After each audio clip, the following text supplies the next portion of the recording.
Здравейте! Тук що завърши поредното ни събитие на бързи срещи с Dixit. Представям ви един от нашите участници, Кирил. Здрасти, Кирил. Разкажи твоето впечатление за играта. Какво мислиш след събитието? Добър вечер, Емо. Радвам се, че можах да участвам в това събитие. Ние с тебе се познаваме и отпреди.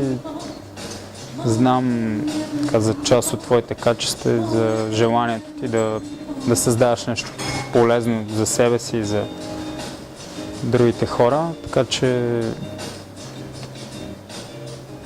имах известни очаквания, че ще бъда така част от нещо приятно и моите очаквания напълно се оправдаха.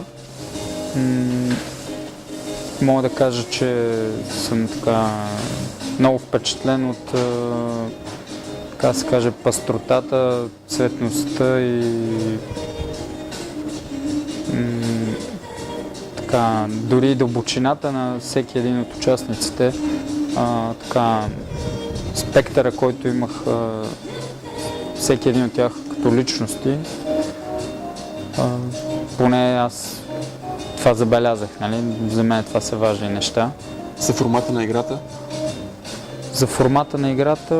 На цялото събитие, не само на играта. Да, мисля, че беше така добре разпределено в няколко секции. Като цяло се създаде добра атмосфера, добра обстановка за всеки един да покаже така една хубава част от себе си. Да. Така че... Само да обясня. Първо хората в първата част на събитието, хората се представят, казват няколко думи за себе си. Във втората част се играе играта Dixit. И някакви заключителни думи.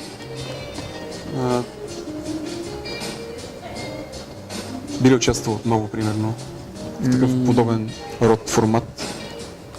Да, бих участвал в нещо подобно, даже може би бих участвал и в развитието на сценария или така в развитието на схемата или структурата, която използвате по някакъв начин. Някакви идеи имаш за подобряване? Да, но може би ако събера още повече наблюдения, биха могли така да ми се кристализират по-ясно. Сега просто не съм мисля в тази посока, но предполагам, че ще се появи нещо последствие или при всички положения.